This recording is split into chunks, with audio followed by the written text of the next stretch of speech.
On today's Locked On Mavs, Isaac and I are going to be breaking down the Dallas Mavericks win over the Miami Heat. Luca, I am not your father. May the 4th be with you.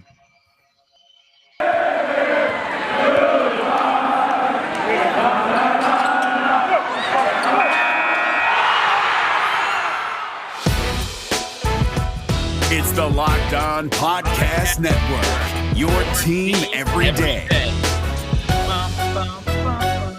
I'm Luka Doncic, and this is Locked On Mavericks Podcast. Dallas Mavericks are NBA champions. Bang! Bang! It's good! And the Mavericks have won the game! If you don't believe, you shouldn't be here.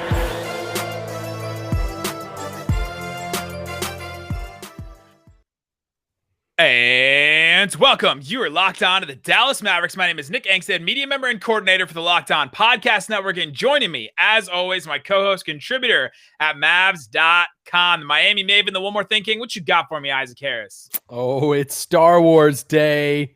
Let's go. Yes, it was yesterday. Yesterday. It is still for us today. Okay. Yesterday, Nick. I know the answer to this, but who's your favorite Star Wars character? Oh, it's Ahsoka Tano.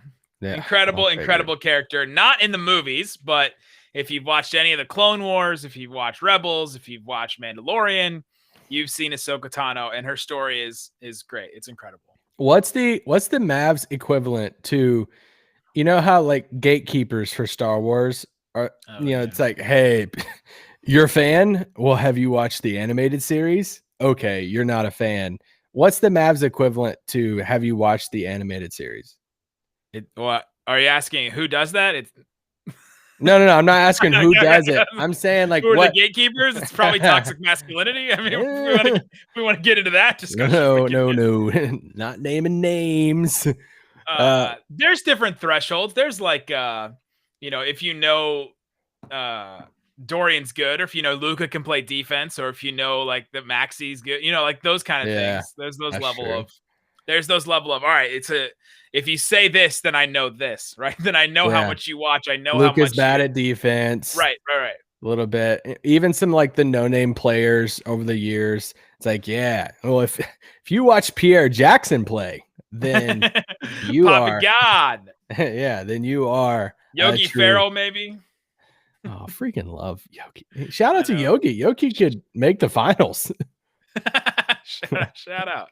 On today's show, like I said, Isaac and I are going to break down the Mavericks 127-113 win over the Miami Heat. A pretty solid win overall. Some pretty big moments in this game, though, I thought. There's some big things you got to break down. Rick Carlisle he's making moves, man. He's not just sticking to one thing. We're not seeing this stagnant, everything the same Rick, especially with a lot of these guys injured. And so we'll talk about a lot of those moves. Talk about I think the biggest one. Josh Richardson started the game. Willie Cauley-Stein also started the game. But Josh Richardson did not start the second half. Willie Cauley-Stein also didn't start the second half because Dwight Powell replaced Willie Cauley-Stein. And Josh Green, the rookie, replaced Josh Richardson in the second half starting lineup. Yeah. That was huge, I thought, because we don't see that often. Rick mentioned it after the game that he doesn't do that often. He tries to stick with the same lineup. And Richardson's like, quote unquote, a vet on this team. And he's a guy that they traded for him. They specifically targeted him and brought him in. And to sit him like that, I thought was huge.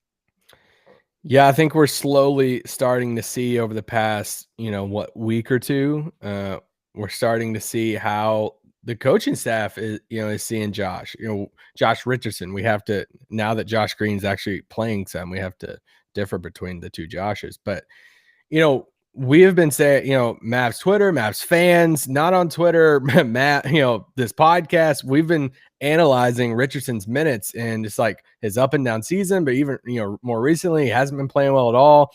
Few games, he hasn't been playing in the fourth quarter at all. He played 9 seconds in that game, the other night against the Wizards. Quarter. It's like, dang, like what's going to be the shift if they're going to start taking him out of lineup? And then tonight for him to not start that second half and to see a guy like Josh Green, who we'll talk a lot about Josh Green, but Josh Green played I think he might've played the entire third quarter. It's like, hey, we're just going to throw this young guy out there. And, you know, Josh Richardson, he's not dumb. You've seen it after the game. He talked to us media, and, you know, even after a big win, and I don't like blame him. Like, I think he's happy for the team. We see him cheering on those guys, but even you could tell a little bit in his face that, man, I might have just lost some money this offseason, or been replaced in the rotation. By the way, today's episode is brought to you by Michelob Ultra, only 2.6 carbs and 95 calories. It's only worth it if you enjoy it. After some wins, stay tuned for the Michelob Ultra Player of the Week. All right, Isaac Harris. So you mentioned Josh Richardson after the game, and I thought this was the big story, like you said.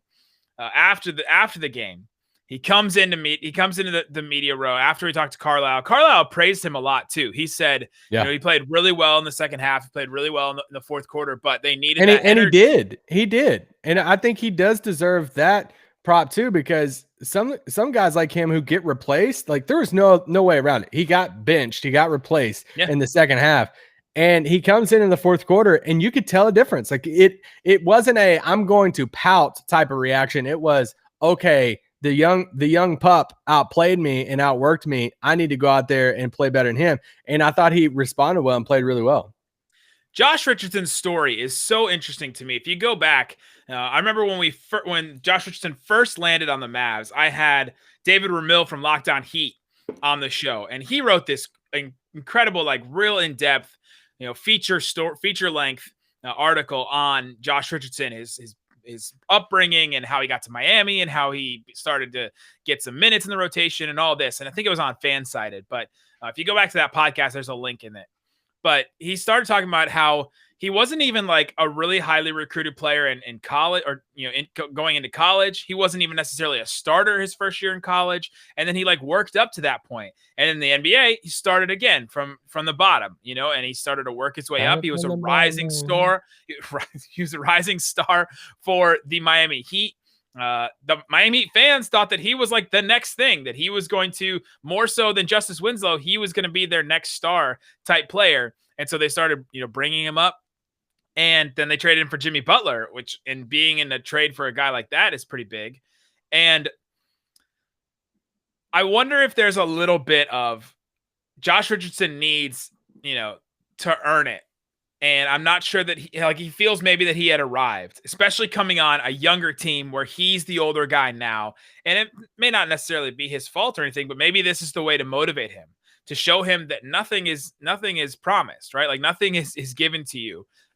Even if they made promises on the trade and all that kind of stuff, it wasn't necessarily his decision. But yeah, I wonder if putting his back up against the wall like this in a game like this changes some things for him, or at least puts it into perspective. And I wonder if that's why he was so despondent after the game, because like you said, he comes in, he sits down, and Mike was a little bit quiet tonight, but he was the quietest I've ever heard him. No smiles. People were starting to, you know, even Eddie Sefko, you know, Mavs.com asked him a question like, is it fun coming back to Miami and playing here with all these guys that you like? And he just kind of tried to ask a question to get him to, you know, respond and talk positively about those Miami guys. And he did, but he said, yeah, I like playing in Miami and love those guys. And, you know, and even your question about Dwight Powell was like, yeah, you know, Dwight Powell's amazing, and, you know, he's great on the floor, and just like so quiet. And he's not necessarily a big rah, like scream, yell kind of guy necessarily, but he has a lot of personality though. He has personality, and we did not see that. We did not see any energy from him in the post game after a win. And so I think part of it is not just that he's like a selfish guy and he's like, I'm mad that this team won, even though I didn't, you know, anything like that. It's that I think it's starting to click with him. Hey, I'm not playing as well as I need to be, especially if I'm potentially going into an offseason where I'm going to be a free agent. Yeah, and he praised Josh Green. He said, man, Josh was playing hard. And I didn't take that. I mean, I think he's one of the least selfish dudes on the team, especially because we've praised him so much when he's not playing. He's one of the first dudes up on the bench. Like, he's standing up over there cheering the guys on. So I took it as like, man, he's just like mad at himself of like, I gotta play better, and I gotta earn my minutes and my spot back. And, you know, I think the first question, and that's honestly why I didn't tweet out any, you know, quotes from that, because I don't want I don't want fans to see that and be like, man, or hear or see a quote, written out and say, man, that's just like he's just pissed or something like that. And I just don't know if I took it that way. So I think it's definitely something to watch, going forward and seeing where, they literally traded Seth Curry. And it's like the whole Seth Curry, Josh Richardson thing. It's like, I thought the team's ceiling would be higher with a Josh Richardson, but I never thought we'd reach a point to where Josh would barely be in a rotation type of thing. Like, I'm pretty dang confident that Seth would always be in the rotation, that Seth wouldn't get passed up by anyone. But I never thought Josh, like, you see, I think there's a wider range in the Josh Richardson Mavs rotation minutes area. I don't know how the best to explain Spectrum. it. Yeah. Well, I guess the ceiling, I think, was higher with Josh Richardson. Like, if it hit fully, defense, hitting the three and everything, but the floor is much lower for Josh Richardson too, to where, like, there's a world, like, would you be totally shocked if playoff time, Josh Richardson is either not in the rotation or barely playing any minutes? Totally shocked. Yes. Okay. I would be. I wouldn't be surprised if he only plays like 10 minutes, right? If he plays, kind of what JJ Redick's kind of role is right now. If he came in and just was like a spot defender, basically, because there are times, man, where he's like a negative on the floor, especially offensively. If he's not hitting that little, run up and basically falling down on the ground. I mean, his jump shot, especially on the move, he leans back so far. And if he's not hitting that little mid-range shot, if he's not hitting the threes, which he just hasn't been this season, then there's not a ton else to his offensive game at the moment. Maybe it's just still trying to find his fit with everybody, but it's been a while now, right? Like, it's been almost a season. So it's starting to get to that point. I think Richardson realized it, which is why his response was like that. It's not necessarily going well for me, and I got to do something, change something else with my game. Maybe it's just more effort. Maybe it's more, I don't know. So there's a lot of stuff to get into, but let's talk about the Michelob Ultra Player of the Week, Isaac Harris. Let's give up some nominations for who should be the Player of the Week for the Dallas Mavericks. Oh, I thought you were going to go with one. My bad. I mean, obviously we talk about Luka. Like, the Mavericks went 4-0. This is so strange. The Mavericks went 4-1 in games this week. Luka played in 4 of them, and they went 3-1 in those games. 30 points. He shot 55% from the floor, 33% from three. He 9 rebounds, 10.5 assists, 5 turnovers, but just a great great stat line as always from Luka. Hardaway's got to be there. I was gonna say, I'm going off Luka on this. I'm going Tim because he sets, even though he did set out the last game against Sacramento, but 2 games before that, which was that's the game they lost, by the way. They're 4-0 when Tim Hardaway plays this week. Exactly. He had 42 in Detroit. He hit 6 threes in that game. We all know Senior was in that game. He hits 10 threes against the Heat tonight. I think with Tim Senior's Hardaway jersey in the rafters. Like, yeah. You can't, like, this is another just crazy moment where you can't script it, because even though Tim Hardaway Sr. wasn't at the game, his jersey hangs in the rafters at the American Airlines Arena in Miami. And Tim Hardaway Jr.'s grandma was there. We've had a grandma game before. I can't remember when it was, but I know we have. It was probably the last time they played in Miami. It's just the bloodlines. I think it just has to be anytime. And he talked about it after the game. Anytime his family is there, he gets really into it. And Harp even made a joke. Hey, it's only worth it if you enjoy it. And if you love playing in front of your family like Tim Hardaway Jr. does, it definitely shows and it pays off. So he's definitely the Michelob Ultra Player of the Week this week. 26.8 points per game in those 4 games. He shot 53% from the field. Do you want to guess what he shot from 3? On 9.5 attempts per game in 4 games this week. 75%. Oh, come. Now this number's not going to look as great. 53%. Dang. So basically the same from the field and from 3. 83% from the line. Two assists a game, and he was a plus 16 on average in his plus minus. So absolutely crazy week from Tim Hardaway Jr. Was he successful because he was happy?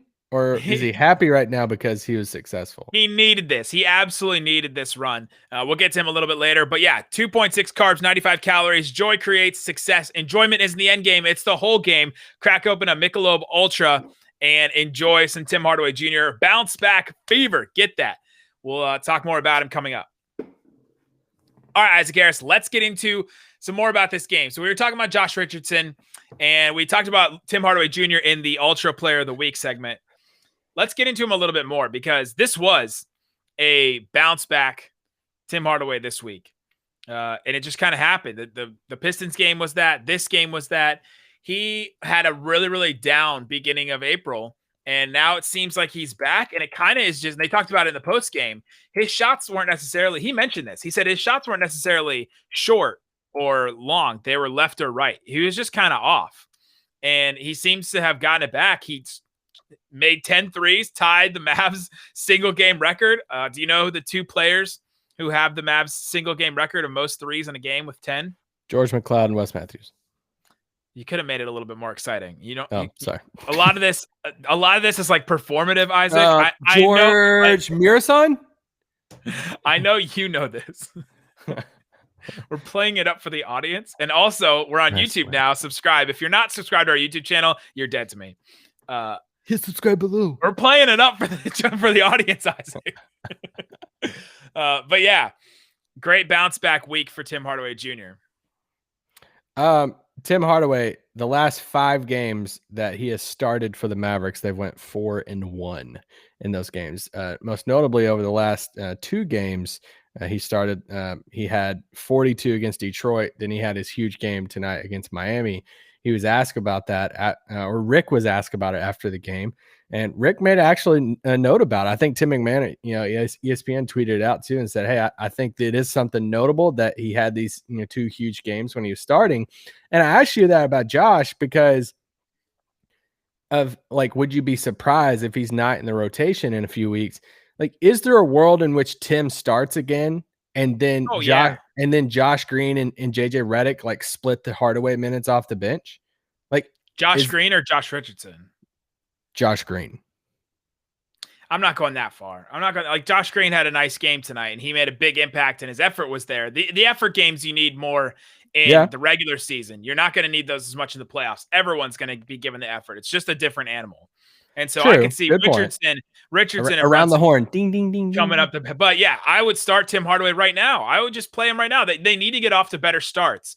And it seems like Tim Hardaway, if his shot is going down, if it's not, beginning of April, Tim Hardaway, then yeah, I go for it.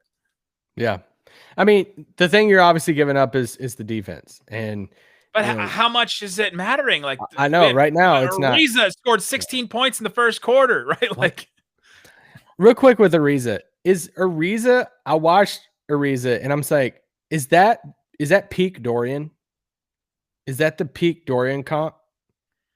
That's a good Dorian comp. I think Dorian's a little longer than Ariza, maybe. Okay. Ariza's 3 Dorian's 3 is about as reliable as Ariza's was. Ariza seems like he has been in the. He had a step back 3 in this game though, so I don't know about that. But Ariza confuses me because I'll watch him play and I'm like, you don't play like you're old, but then he was on. You see some of these first teams he was on, those like early Lakers teams. He was he won the title. I mean, he was on the Knicks in 2005. He was with Kobe and Shaq, right?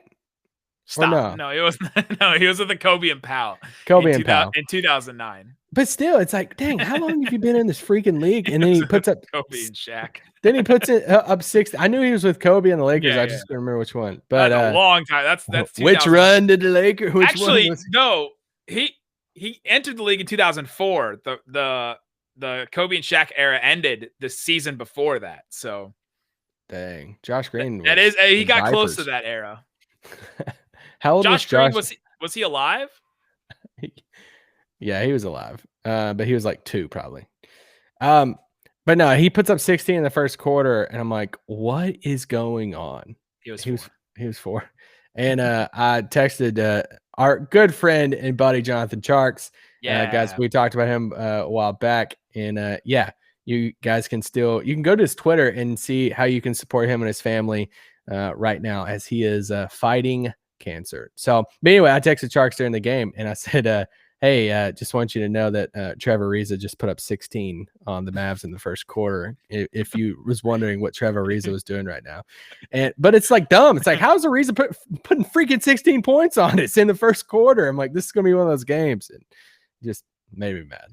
That made no sense. And it wasn't just like bad defense. He was hitting step backs and he was just hitting like these crazy. It was like, you have to leave somebody open. And with Duncan Robinson out there and Bam, you got to give a little bit more attention to those guys.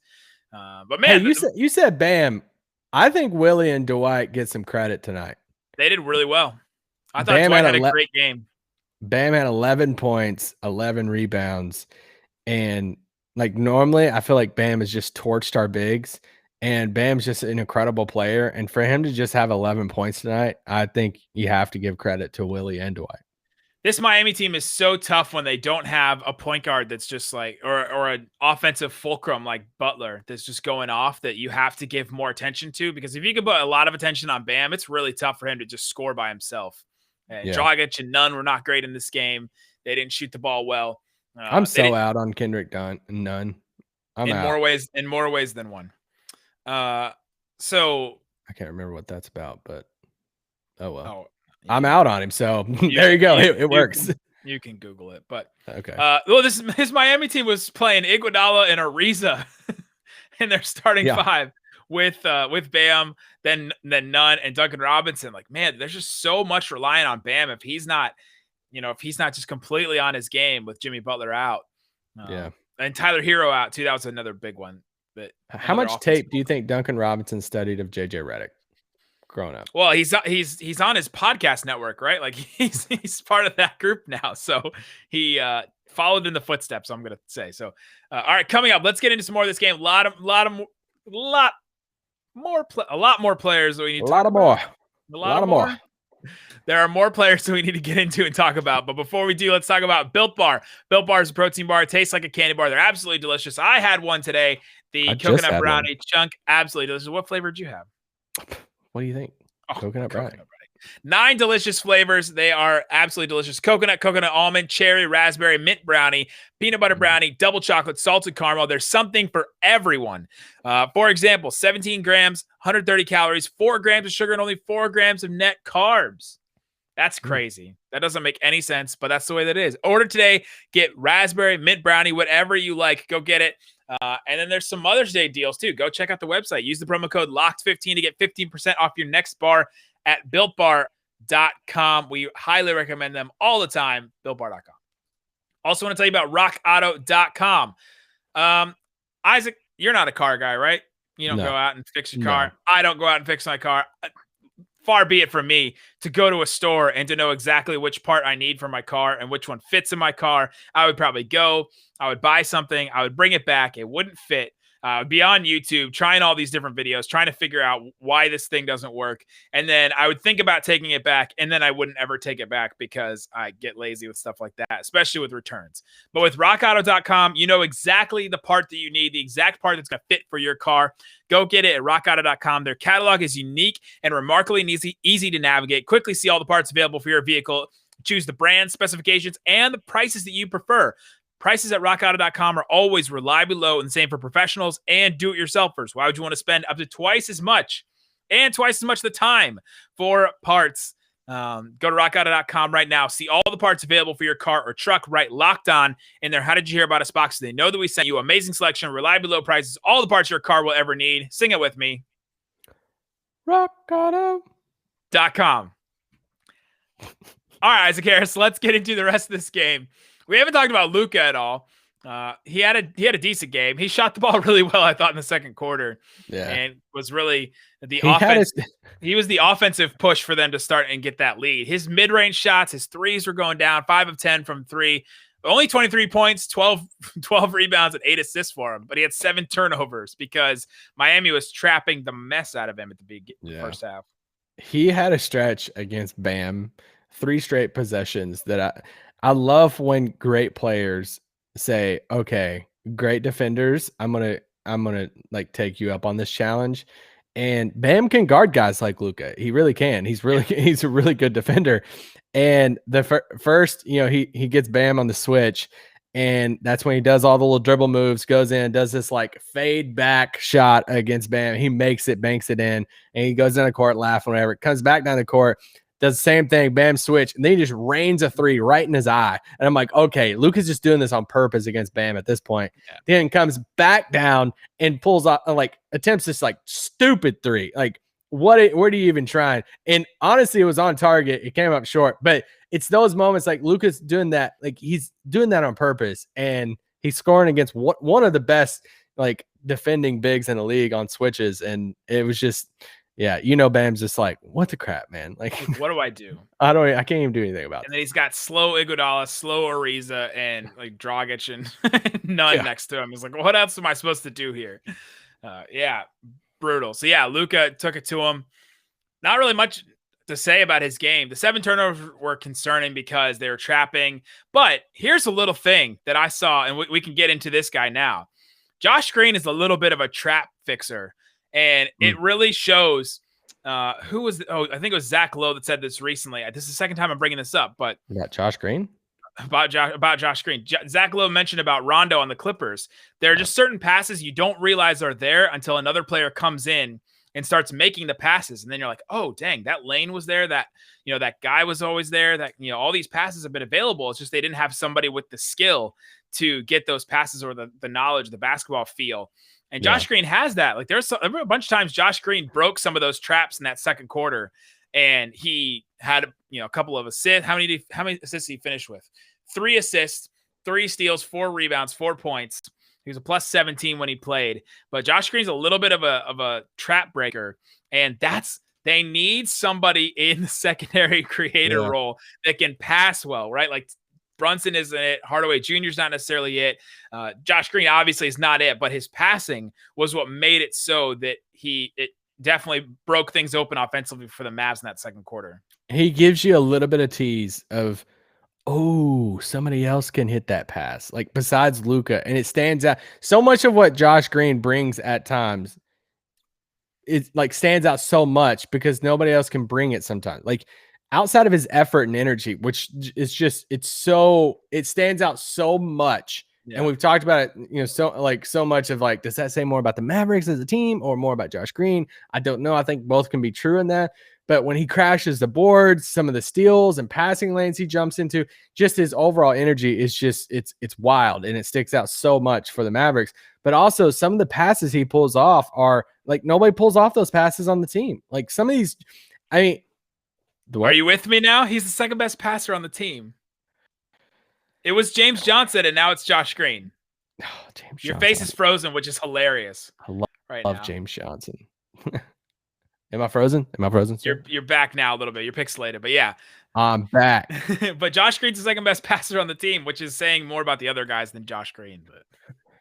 But honestly, Rick Carlisle after the game, media session starts, and a lot of times, post game, Rick will start off by not taking questions. He'll give like his opening statement, commenting about the game. Yeah, opening monologue about the game, and he's like looking down at his paper normally, and he said, "Hey, Tim Hardaway, great night. Luka Doncic had a great night. Both those guys had a great night. But the guy who changed the game tonight with his energy was Josh Green." And he praised him of just his energy and effort and everything, and the heart that he has, and heart, like the beating heart. But no, it stands out. I'm happy for him because the season has to just been a weird season of barely playing, and now he gets in there and he busts his butt, and so I don't know what he has a game like this, and then some fans are like, oh, he should start. I'm not there, but I don't think you can watch him play tonight and say, hey, you're back to getting, filling up water bottles. I don't think you can do that. I don't think he can have this game and it stand out that much and you say you're back out of the rotation. I think he's locked himself in to at least a stint of a few minutes every game. I do. I think so. Whose minutes is he taking? I don't know whose minutes there are, but I don't think you can watch this game and say, hey, you're not playing again. I think especially in these regular season games for sure, especially when they don't look like they have energy, throw him out there. Carl, how many times have we said this? Like, throw Josh Green out there if they don't look like they have a lot of effort, if they don't look like they have a lot of energy, throw him out there. And it was him and Powell together. They were diving on loose balls. There was that one possession where it was like an offensive tip out, and then Josh Green got to the loose ball, and Duncan Robinson got on it, and Josh Green got on it again, and then they had the tip, and Josh Green got the tip. Like, there's just hustle plays like that just are really, really big for the Mavericks. Dwight Powell, by the way, 5 offensive rebounds in this game. When Bam wasn't in the game, Deadman was like a deadman, like. Deadman. I honestly forgot Deadman was still in the league, to be honest. Okay, he's always real quick, that guy that you're like, oh, could he make an impact on this team? And then you watch him, and you're like, oh, never mind. Okay. Miami had 2 guys that played tonight I didn't know. And I don't know if is that just me getting older and that I have kids now, so I'm not like in tune with like 2K to where I know all the deep in those roster. But yeah, Max Strauss. He's the new Joe Ingles guy or not Alec Peters. Yeah, he's the new guy where you're like, oh dang, I didn't know who that guy is, and he comes out and hits like 4 threes. Yeah, and Gabe Vincent. I'm not gonna lie, I didn't know who that was, and he hit 4 threes. Yeah, he hit 4 threes tonight towards the end of the game. So I didn't know who either one of those guys were. So congrats to Miami fans. I'm sure other fans say that about Nate Hinton or probably they never play, so they can never say probably that. Melly. Nate Hinton played in this game. Get off. Okay, that's true. Anything else that stood out in this game? Dorian, another just solid Dorian night. Hit two of his 3 threes, 3 assists for him. He was a plus 28, highest on the team. Let's go. Yeah, I mean, the stories of the game, with the Josh Richardson, Josh Green thing, and Josh Green, like, this is one of his best games of his short career. The biggest storyline of the game is Tim Hardaway hitting 10 threes. I mean, that's just massive and a huge game for him. And I mean, yeah, that's the 2 stories of the game right now. And we're still, as we're, Maxey didn't play in this game, KP didn't play in this game. Rick said earlier in the day before the Miami game that, Maxey's going to be out for a few games here.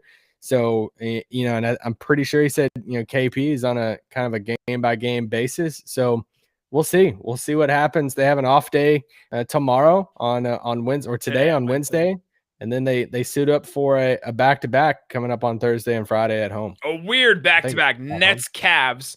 We'll talk about it a little bit, but the Nets seem to be locked into second, at least definitely top 3. And so I don't know what's going to go on. Who's going to play for the Nets then? And then wait, how are they locked in? They're a game and a half out of first, and then they're a game and a half out of thirds. They're definitely locked into the top 3. Oh yeah, but they could still get one, they could get some rest too if they wanted to and do something like that. True, but we just detailed on our pod. Go back and listen to our podcast from yesterday as we talked about the teams that have the most at stake. They have to get one, man. I think even with I think them having injury stuff should be more motivation to get one than anything. Yeah, for sure. Yeah, when we talked about who has the most at stake. And then, by the way, the Mavericks stay in 5th. They are ahead of the Lakers because they won the season series against the Lakers, which is huge. We kept talking about that. Blazers are a game back. The Blazers, they play on Wednesday against, I think, the Cavs, which is kind of ironic, but yeah. And did I see a LeBron report saying he might sit out a few more, or is that wrong? Yeah, he didn't play in the last game, and yeah, he might sit out a couple here. Okay. I know that he might not ever be healthy again. So they got him ready for the postseason this season. So if he doesn't play, then the Lakers, what if they lose a couple more and let Dallas, stay at that 5 spot? That'd be huge. That'd be great. And if the Blazers oblige, then yeah, that would work. That would work for the Mavericks. And so Golden State's move up to 8th currently too. So that whole scenario of you finishing 7th and then you have to play Golden State in that first game, that would suck. Yeah, for sure. All right, there you go, guys. We will be back with a post game for the Nets. We'll be back on Thursday with another Locked On Mavs. Guys, thanks so much for listening to Locked On Mavs. Peace out. Boom. And now, your moment of zen.